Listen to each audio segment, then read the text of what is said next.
প্রায় 15-20 দিন ছুটি কাটানোর পর আবার আস্তে আস্তে পুরনো ছন্দে ফেরার চেষ্টা করছি। সকাল সকাল আশিস বেরিয়ে গেছে, আমিও স্নানটা সেরে নিয়েছি, কারণ ওখানকার তুলনায় না এখানে ঠান্ডাটা একটু বেশি, তাই আর একদম বেশি লেট করিনি। ঘড়িতে বাজছে এখন প্রায় 11টা মতো। স্নান টান করে আমি এখানে একদম ফ্রেশ হয়ে গেছি।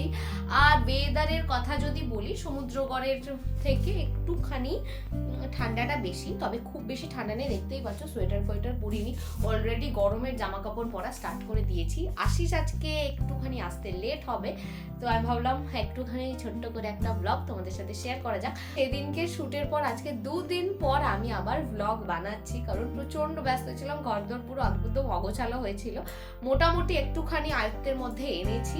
যাই হোক, স্নান টান করে আমি এখানে ফ্রেশ হয়ে নিয়েছি।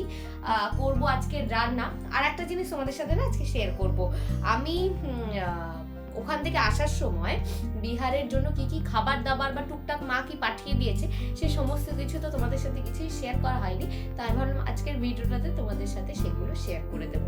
আর কি রান্না করছি সেটাও একটুখানি দেখিয়ে দেবো। আচ্ছা, ইউটিউব থেকে একটা রান্না শিখেছি আমি, যেহেতু আছে মঙ্গলবার, পুরোপুরি নিরামিষ, পেঁয়াজ রসুনও ইউজ করা যাবে না, তো আমি আজকে বানাবো হচ্ছে দই বেগুন, যেটা আমি একটু আগে ব্রেকফাস্ট করতে করতে ইউটিউব থেকে শিখেছি।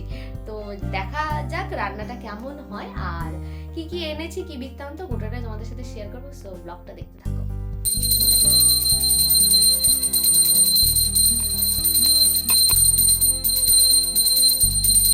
এই সোমবার, মঙ্গলবার আর শনিবার, এই 3টে দিন আমি যে কি রান্না করব কিছুতেই বুঝে উঠতে পারি না, কারণ খাবারে তো পেঁয়াজ রসুন কিছুই দেওয়া যায় না। এবার পেঁয়াজ রসুন ছাড়া টেস্টি খাবার কিভাবে বানাতে হয় সেটা আমি একদম বুঝতে পারি না। বাড়িতে যখন থাকতাম এই দিনগুলোতে না কোনো অসুবিধা হতো না, কারণ মা ঠিকঠাক কিছু না কিছু একটা বানিয়েই ফেলতো, আর যেটাতে খুব ভালোভাবে খাবার খেয়ে নিতাম। কিন্তু যখন নিজে রান্না করা স্টার্ট করেছি, সত্যি কথা না আমার মাথাতেই আসে না কিছু। আর এখানে যেহেতু সবজির অপশন আমাদের কাছে বেশ কম, তাই হাতের কাছে যেগুলো পাই সেগুলো দিয়েই কিন্তু এই নিরামিষের দিনগুলোতে রান্না বান্না করতে হয়। এমনিতেই বাড়ি থেকে এসেছি, মন একদম ভালো নেই, কিন্তু তারপরেও ভাবছি যে টেস্টি কিছু রান্না করি, তাহলে হয়তো মনটা একটু ভালো লাগবে। তাই ইউটিউব থেকে এই রান্নাটা শিখে নিলাম, দেখলাম বেশ চটজলদি না হয়েও যাচ্ছে, তাই ভাবলাম আজকে এটাই বানাই। এটা হচ্ছে দই বেগুন। এই বেগুনটা না সেই গোল বেগুনগুলো, এই গোল বেগুনগুলোর ভেতরে কোনো পোকা টোকা হয় না। তবে আরেক ধরনের বেগুনও এখানে পাওয়া যায়, যেটা হচ্ছে একটু লম্বাটে ধরনের আর সরু ধরনের, ওটা কাটলে শিওর পোকা বেরোবেই বেরোবে। বেগুনটাকে আমি 4 ফালি করে কেটে একটুখানি নুন, হলুদ আর তার সাথে পেরি পেরি মশলা দিয়েছি, কারণ আমার কাছে না লঙ্কার গুঁড়োটা নেই, তাই আমি তার সাবস্টিটিউট হিসেবে পেরি পেরি মশলাটা দিয়ে কিছুক্ষণ মাখিয়ে রাখলাম। আর এখন যেটা তোমরা দেখতে পাচ্ছ না, এটাকে এখানকার লোকেরা বলে তরই, ওই আমাদের ঝিঙের মতো দেখতে। এই সবজিটার সাথে আমার পরিচয় হয়েছে বিহারে এসেই। বাজারে আগে দেখতাম বিক্রি হচ্ছে, আর লোকজন না একদম সেই প্যাকেট ভরে ভরে নিয়ে যাচ্ছে, বিশেষ করে গরমকালে দেখেছিলাম খুব পরিমাণে এটা বিক্রি হতে। তবে তারপরে যখন বাড়িতে গেছিলাম, সমুদ্রগড় বাজারে গিয়েও না এই সবজিটা দেখতে পেয়েছি। সমুদ্রগড়ের লোক এটাকে কি বলে আমি খুব একটা জানি না, তবে এখানকার লোক এটাকে বলে তরই, ওই অনেকটা আমাদের ঝিঙের মতো খেতে। তাই ভাবলাম শুধু তো ওই বেগুন দিয়ে খাওয়া হবে না, তার সাথে আজকে বানাবো আলু ঝিঙে পোস্ত। বাড়িতে যখন গেছিলাম এরকমই একদিন নিরামিষের দিনে মা বানিয়েছিল আলু ঝিঙে পোস্ত, আর আমার মা এত সুন্দর আলু ঝিঙে পোস্ত বানায়, আমি জানি অত সুন্দর তো হবে না, তবে আমি চেষ্টা করছি। আর আমি না তেল মশলাটা একটুখানি কম দেওয়ারই চেষ্টা করি, যেহেতু আমার শরীরটা একটু খারাপ, আর এখানে আমরা একা একা থাকি, বেশি তেল মশলা খেলে আবার শরীর খারাপ করলে আমাদের দুজনারই দুজনকেই দুজনের দেখতে হবে, সেই জন্য আর বেশি রিস্ক নিই না। ভেতরটা অবিকল আমাদের ঝিঙের মতোই, কিন্তু ওপরটা না একটু আলাদা। জানি না ওনারা এটাকে কিভাবে রান্না করে, তবে যে সবজির দোকান থেকে এটা কিনেছিলাম ওনাকে জিজ্ঞেস করেছিলাম যে তোমরা এটা কিভাবে খাও, তো ওনারা বললো একটুখানি পেঁয়াজ লঙ্কা ফোড়ন দিয়ে একটুখানি ভাজা ভাজা করে খায়। তবে আমি তো ওইভাবে খাবো না, আমি এটাকে ঝিঙে পোস্ত যেমন রান্না করে সেইভাবে করবো। তবে ঝিঙে না, ওটা তরুইটা এখন একটু কাটা থাক, ততক্ষণে বেগুনটা ভাজতে বসিয়ে দিই। একটু মোটা মোটা বড় বড় করে বেগুনটা কাটা হয়েছে, তাই দুপাশ একদম সুন্দর করে এপিট ওপিট ভেজে নিচ্ছি। বেগুনটা একটু কড়া করেই ভাজছি, যদি ভেতরটা আবার সেদ্ধ না হয়। আনতেই আসে, সেই বেগুন টেগুন খেতে খুব একটা ভালোবাসে না। তবে একটু নিত্য নতুন রেসিপি ট্রাই করে যদি ওকে খাওয়ানো যায়, আশা করছি ওর ভালোই লাগবে। এবার বাড়ি থেকে আসার সময় এই প্যানটা নিয়ে এসেছি। এটা না আমি বিয়েতে পেয়েছিলাম। দেখলাম বেশ ভালো, এটা ইউজ করা যাবে। আর যেহেতু ননস্টিক, তেলটাও তো কম লাগে আর রান্না করতেও বেশ সুবিধা হয়। আর আমাদের যিনি কাজের মাসি আছে তাকেও এটা মাজতে বেশি স্ট্রাগল করতে হবে না, তাই আসার সময় নিয়ে এসেছি। দেখি এটা কদিন ভালোভাবে যায়। তো আমি এখানে বেগুনটা খুব ভালোভাবে ভেজে নেওয়ার পর কড়াইতে সর্ষের তেল দিয়ে, মানে যেটুকু তেল ছিল তার সাথে অল্প একটু তেল দিয়ে গোটা গরম মশলা ফোড়নে দিয়েছিলাম। আর তেলের মধ্যে একটুখানি হলুদ আর জিরে গুঁড়ো দিয়েছি। একদম লো ফ্লেমে হালকা একটু মশলাটাকে ফ্রাই করে নেওয়ার পর ফ্যাটানো টক দই দিয়েছি। তবে টক দইটা আরেকটু ভালো করে ফ্যাটাতে হতো, কারণ দেওয়া মাত্রই টক দইটা কিন্তু একদম ফেটে গেছে। পরিমাণ মতো জল দিয়ে দিয়েছি। তবে হ্যাঁ, শুকনো লঙ্কা তো আমি ইউজ করি না, তাই এখানে দুটো কাঁচা লঙ্কা দিলাম আর স্বাদ মতো নুন। ঝোলটা খুব ভালোভাবে এখানে আমার ফুটে গেছে। আগে থেকে ভেজে রাখা বেগুনগুলো দিয়ে দিচ্ছি। রান্নাটা দেখলাম কি একদম চটজলদি হয়ে যায় আর খুব একটা জিনিসপত্রও লাগে না, তাই আজকে এই রান্নাটাকেই বেছে নিয়েছি। বেগুনটা দেওয়ার পর ঢেকে আরও 5-7 মিনিট রেখেছিলাম। আর এখন ওপর থেকে বেশি করে দিয়ে দিলাম ধনে পাতা।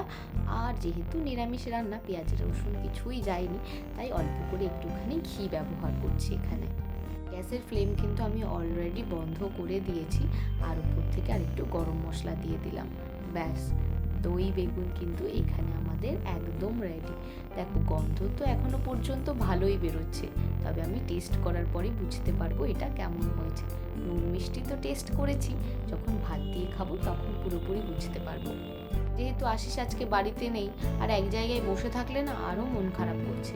বাজার থেকে এই মটরশুঁটিগুলো আশিস আজকে নিয়ে এসেছে। তবে এত মটরশুঁটি, এটা যদি না ছাড়িয়ে রাখি না, আস্তে আস্তে এটা নষ্ট হয়ে যাবে। তখন দেখবো অর্ধেক ব্যবহার করতে পেরেছি আর বাকি অর্ধেকটা ফেলে দিতে হয়েছে। এখানকার সবজিগুলো আমি দেখেছি বেশি দিন না থাকে না, ওই 2 দিনের পর থেকেই এটা পুরো পচে যাওয়া স্টার্ট করে। তো আমি তাড়াতাড়ি করে কী করলাম, মটরশুঁটিগুলো এরকম একটা কন্টেনারের মধ্যে ছাড়িয়ে রেখে দিলাম। এবার যখন বাড়িতে গেছিলাম, মাকে দেখেছিলাম মা এইভাবে মটরশুঁটি ছাড়িয়ে একটা কন্টেনারের মধ্যে রেখে ফ্রিজে রেখে দিয়েছে। তাই আমি ভাবলাম আমিও রেখে দিই, তাড়াহুড়োর সময় কিন্তু এটা খুব কাজে দেবে। রান্নাঘর আমি এখানে একদম ক্লিন করে ফেলেছি আর রান্নাবান্নাও আমার কমপ্লিট। ভাত হয়ে গেছে আর তার সাথে তোমরা তো দেখলেই দই বেগুন। আর এই দেখো, আলু ঝিঙে পোস্ত। ওই ভাতের হাতাটা ঝিঙের তরকারিতে একটুখানি দিয়েছিলাম, ওপরে একটুখানি ভাত লেগে গেছে। ঝিঙে না, এটা হচ্ছে তরই, আলু তরইয়ের পোস্ত। সে আজকে আসতে একটুখানি লেট হবে বলেছিল, তো 1টার মধ্যে চলে আসবে, কিন্তু 1টার মধ্যে আসবে না, ওর আস্তে আস্তে 3টে বাজবে। তো আমাকে বললো তুই আর লেট করিস না, তুই খাবারটা খেয়ে নে। আমি ভাবলাম ঠিক আছে, আমার খাবারটা আমি খেয়ে নিই। সকালবেলা একটুখানি ম্যাগি খেয়েছিলাম। আশিস যখন আসবে, একা একা খেতে আমি একদম ভালোবাসি না। এবার আশিস যখন আসবে, ও একা খেতে ভালোবাসে না, তো যখন আসবে তখন আমি একটুখানি বেশি করে স্যালাড কেটে নেবো। এখন আর স্যালাডটা খাবো না, ও যখন আসবে ও খাবার খাবে আর আমি ওর সাথে বসে স্যালাডটা খেয়ে নেবো। চলো দাদাই করে আজকে লাঞ্চটা করে নিই, ঘড়িতে অলরেডি 1টার বেশি বাজে। যখনই বাড়ি থেকে আসি, এখানে নিত্য প্রয়োজনীয় কিছু জিনিসপত্র যেগুলো একদম না আনলেই নয়, সেইগুলো না আসার সময় ব্যাগ ভরে নিয়ে আসি। এইগুলো যে এখানে পাওয়া যায় না সেটা নয়, কিন্তু এগুলো আনতে গেলে না আমাদের বেশ অনেকটা দূরে যেতে হয়, আর সমস্ত কিছু যে পাই সেটাও না। তাই এবার বাড়ি থেকে আসার সময় যেগুলো একদম বেশি বেশি দরকার সেগুলো নিয়ে এসেছি। তবে সবার প্রথমে যেটা তোমাদের দেখাচ্ছি সেটা তোমরা দেখেই হয়তো বুঝতে পারছো কি, হ্যাঁ, এটা হলো ডালের বড়ি। এর আগে বাড়ির একটা ভ্লগে তোমাদের সাথে শেয়ার করেছিলাম, মা ছাদে বড়ি দিচ্ছিল। আমার মা প্রত্যেকবার শীতেই না বড়ি দেয়, তবে এটাকে একদম কোন কোন খাবারে ঠিকঠাক দেওয়া যায় সেটা আমি খুব ভালোভাবে জানি না। মা বাড়ি থেকে আসার সময় 1 কৌটো এরম বড়ি দিয়ে দিয়েছে, বলেছিল এখানে এসে একবার রোদে দিতে, তবে আমি আর দিইনি।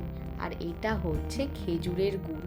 গোটা শীতকাল এটার জন্য আমরা বিহারে বসে এত ছটপট করেছি যে একটুখানি কোথাও খেজুরের গুড় পাওয়া যাচ্ছে না, তাই এবার আসার সময় মা খেজুরের গুড়টাও দিয়ে দিয়েছে বেশি করে। আর এই ঘিটা তো তোমাদের এর আগেও দেখিয়েছি, এটাও বাড়ি থেকেই আনা। ছোটোবেলায় আমরা যার কাছ থেকে ঘি নিতাম, এটা তার কাছ থেকেই নিই। এত সুন্দর গন্ধ, এই ঘি না আমার ছোটোবেলার প্রিয় জিনিস। ছোটোবেলায় এরকম ঘিয়ের মুখ খুলে গন্ধ শুকতাম আর এত ভালো লাগতো, মাঝে সাঝে 1 চামচ খেয়েও নিতাম। এরপরে যে জিনিসটা তোমাদের দেখাচ্ছি সেইটা দেখাতে গেলে জিভে জল আসবেই আসবে। এটা হচ্ছে কুলের আচার। আর এই কন্টেনারটা দেখছো এইভাবে রং করা, কারণ বাড়ি কি একটা দুপুর আমি প্রচণ্ড বোর হচ্ছিলাম। সেই দুপুরবেলা বসে বসে কি করব, সৃজার কাছে ছিল প্রচুর রং, সেই রংগুলো দিয়ে বসে বসে এই কাণ্ড করেছি। মা বলছে কন্টেনারটা বসে বসে তুই নষ্ট করেছিস, এর মধ্যেই তোকে কুলের আচার দেবো। ওর মধ্যে আছে কুলের আচার, মা ভালো করে বানিয়ে পাঠিয়ে দিয়েছে। আর এখন যেটা দেখলে ওটা হচ্ছে গরম মশলার গুঁড়ো। আমি গরম মশলার গুঁড়ো করতে পারি না, যখনই বাড়ি যাই মায়ের কাছ থেকে নিয়ে আসি।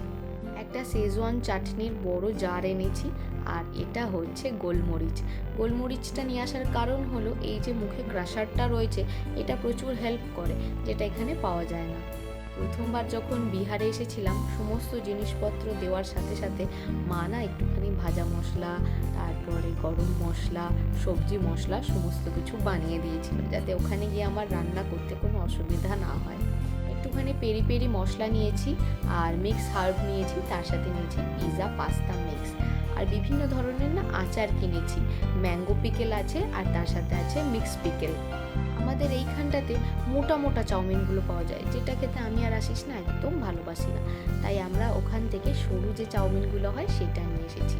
2 প্যাকেট খেজুর এনেছি। আর চানাচুরের ভ্যারাইটি দেখেছো, এখানকার চানাচুর একদম ভালো খেতে না, শুধু এই গাঠি গাঠি টাইপের। তাই আমরা এবার আসার সময় 3 প্যাকেট ভর্তি চানাচুর নিয়ে এসেছি। একটা খাই খাই, একটা 16 আনা, আর সেই যে ছোটোবেলায় খেতাম জন্মভূমি চানাচুর সেটা। বেশ কিছু সস এনেছি, ওই চিলি সস, একটু তন্দুরি মেয়ো, আর এই ইমলি চাটনিটা না এবার বাড়ি গিয়ে মাকে দেখলাম মা ব্যবহার করছে, তো আমি একটুখানি খেয়ে এত ভালো লেগেছে, চট করে তো এখানে হাতের কাছে তেঁতুলও পাওয়া যায় না, তাই 2 প্যাকেট ইমলি চাটনিও নিয়ে এসেছি। আর এই সুগার ফ্রি বিস্কুটও এখানে পাওয়া যায় না, তাই এটাও 2 প্যাকেট এনেছি। 1 প্যাকেট খুলে অলরেডি খাওয়া স্টার্ট হয়ে গেছে। মাঝে মাঝে খুব বিরিয়ানি খেতে ইচ্ছা করে জানো তো, তাই একটুখানি এখানে গোলাপ জল, কেওড়া জল, মিঠা আতর। আর এটা আমার হাতে দেখতে পাচ্ছ, এটা হচ্ছে সেই আমার ড্রাই রোস্ট করা কারি পাতাটা, যেটা একটা ছোট্ট কন্টেনারে মা ভরে দিয়েছে।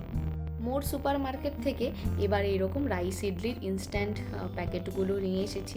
বাড়িতে একটা ইডলির প্যাকেট ছিল, সেদিনকে সকালবেলা ব্রেকফাস্টে বানিয়েছিলাম, মা বলছে এত টেস্ট হয়েছে, আমি বললাম যাই আমিও নিয়ে যাই, তাড়াতাড়ি যখন ব্রেকফাস্ট বানানোর থাকে এটা খুব কাজে দেবে। একটুখানি বিরিয়ানি মশলা, তার সাথে পোস্তর প্যাকেট, এখানে পোস্ত একদম ভালো পাওয়া যায় না, একটু স্যাফরন, আর এই যে তোমরা দেখতে পাচ্ছ এটা হচ্ছে আমার সেই পাথরের হামানদিস্তাটা, খুব পছন্দের জিনিস গো এটা আমার।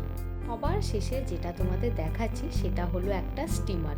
আমার বিয়ের জাস্ট 1 সপ্তাহ আগে এটা আমি কিনেছিলাম। কেন কিনেছিলাম আমি জানি না, দোকানে গিয়ে আমার এটা এত পছন্দ হয়েছিল, মা বলছে 2 দিন পর তোর বিয়েটা কিনে তুই কী করবি, কিন্তু ওই আমি নাছোড়বান্ধব নিয়েই এসেছি। এই ছিল আমার আজকের জিনিসপত্র। সত্যি কথা সমস্ত কিছু নিয়ে জায়গায় করে দিয়েছিলাম, যেহেতু তোমাদের সাথে শেয়ার করিনি। আরেকবার এখানটাতে সাজিয়ে নিয়ে বসেছিলাম, দেখলে কত জিনিস নিয়েছে, আর এগুলো আনতে যে আমাদের কি সমস্যা হয়েছে, এত ভারী, আর কাচের জারগুলো ছিল না প্রচন্ড ভারী হয়ে গেছিল। যাই হোক, এই জিনিসপত্রগুলো একদম অগোছালো হয়ে গেছে, এগুলো এখন ঠিকঠাক করে জায়গায় রাখবো। আর এই ব্লগটাকে এখানেই এন্ড করছি। সবাই সুস্থ থেকো, ভালো থেকো, আর ব্লগগুলো কেমন লাগছে অবশ্যই জানিও। এখন এখানে চলে এসেছি, ঘরের মধ্যেই টুকটাক ছোটোখাটো ভিডিও বানাবো, তোমরা দেখো। আর হচ্ছে হ্যাঁ, এখন এরকমই লাইফ চলবে, তারপরে আবার কদিন পর বাড়ি যাবো, আবার খুশি হবো। আসলে 2 দিন ধরে এসেছি তো মনটা একটু ভালো লাগছে না। যাই হোক, আজকের ব্লগটা এখানেই এন্ড করছি। সবাই সুস্থ থেকো, ভালো থেকো, আর ব্লগগুলো কেমন লাগছে অবশ্যই জানিও।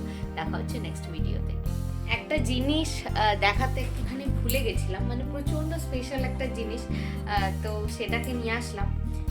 আমি আগে দেখাতে একদম ভুলে গেছি, এটা খুলছি আর এত সুন্দর গন্ধ বেরোচ্ছে। আমের আচার মিক্স পিকল তো আমরা কিনে নিয়ে এসেছি, এটা জাস্ট ওয়াও।